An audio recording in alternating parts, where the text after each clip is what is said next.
अस्सलाम वालेकुम नाज़रीन, AK सिंध न्यूज़ में ख़बरों ने अपडेट जो सिलसिलो जारी है। काज़ी अहमद खां ख़बर शामिल कंदा हलूं त काज़ी अहमद सिंध मल्लाह फोरम तालका काज़ी अहमद जे अॻवाननि रफ़ीक मल्लाह, ज़ुबैर मल्लाह, मोहम्मद बचल मल्लाह ऐं ॿियनि जे अॻवाणीअ में मल्लाह बिरादरी पारां तालका प्रेस क्लब काज़ी अहमद अॻियां एहतिजाजी मुज़ाहिरो कयो वियो ऐं सख़्तु नारेबाज़ी कई वई।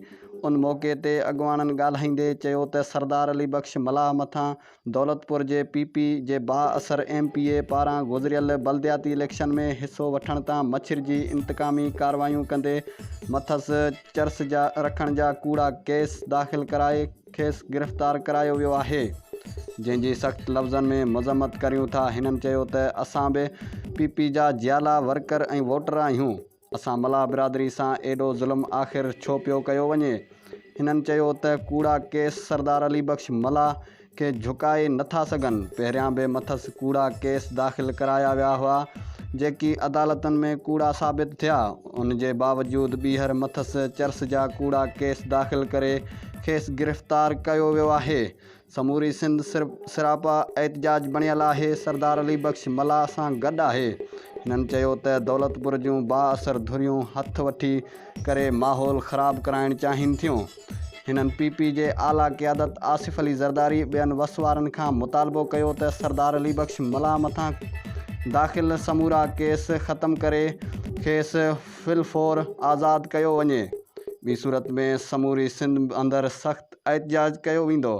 काज़ी अहमद खां AK सिंध न्यूज़ जो रिपोर्टर ज़ुल्फ़कार अली गबोल जे रिपोर्ट मुताबिक़ सिंध मल्लाह फोरम तालका काज़ी अहमद जे अॻवाननि रफ़ीक मल्लाह, ज़ुबैर मल्लाह, मोहम्मद बचल मल्लाह ऐं ॿियनि जे अॻवाणीअ में मल्लाह बिरादरी पारां तालका प्रेस क्लब काज़ी अहमद अॻियां एहतिजाजी मुज़ाहिरो कयो वियो ऐं सख़्तु नारेबाज़ी कई वई। उन मौक़े ते मीडिया सां ॻाल्हाईंदे उन्हनि चयो आहे त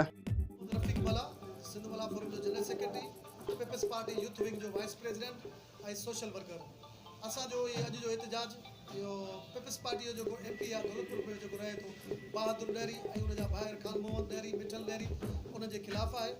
छो त असांजो उते अली बख़्श मल्लाह जेको आहे असांजे क़ौम जो वॾो आहे चंगू मुड़ुसु आहे ऐं असांजे सिंध मल्लाह फोरम जो ज़िले सदर आहे। उनखे हू बार बार बिना जवाज़ गिरफ़्तार कराइनि पिया ऐं तंग कनि पिया। ताज़ो ई हिनखे तक़रीबन महीनो कोन थियो आहे हिननि गिरफ़्तार करायो, कूड़ा केस हणाया, ATCL जा कलम लॻाया दहशतगर्दीअ जा, उहे उते कूड़ा साबित थिया। वरी हाणे ताज़ो 2 ॾींहं थिया काज़ी अहमद बाईपास था 12 पुलिस मोबाइलूं जेके हिनखे गिरफ़्तार कयो। वरी सकरन पुलिस उते खणी आहे सकरन थाणे ते, पोइ ॿुधण में आयो त हुननि केस कयो आहे चर्च जो। सो असां सख़्तु लफ़्ज़नि में मुज़म्मत था कयूं। इहो MPA आहे या मश्करी आहे जो बार बार असांजी क़ौम ते अचे थो ऐं असांजी क़ौम वारनि खे तंग थो करे ऐं सदाईं हिन जा कूड़ा केस निकिता। इन खां अगरि आला अमलदारनि को हिन जो नोटिस न वरितो त हीअ अॻिते हली उणिसी थी सघे थी। मां पाण पीपल्स पार्टी जो उहिदेदार आहियां, सभु असां पीपल्स पार्टी जा जेके माण्हू आहियूं, वर्कर आहियूं, असां पंहिंजे आला क़यादत खे आहिस्ता कयूं, महिरबानी करे हिन MPA खे लगाम ॾियो जेको बार बार असांजी क़ौम जी तज़लील करे पियो, असांखे ज़लील करे पियो। ऐं इहो ताज़ो ई आहे असांजो जेको अली बख़्श मल्लाह साहिबु बेगुनाह साबित थियो आहे, बार बार अदालतुनि में हिननि मोकिलियो आहे पर बेगुनाह साबित थियो आहे। मां चीफ जस्टिस ऑफ पाकिस्तान ऐं बिलावल भुट्टो साहिबु ऐं आसिफ़ ज़रदारी साहिब खे ऐं सभिनी वसवारनि खे मां गुज़ारिश कंदुसि त महिरबानी करे असांजे मोहतरम जेको अली बख़्श मल्लाह साहिबु आहे, कारोबारी माण्हू आहे, उनखे बिला जवाज़ गिरफ़्तार कयो, उनखे आज़ादु करायो वञे। ॿी सूरत में असां एहतिजाज जो दायरो वसी कंदासूं।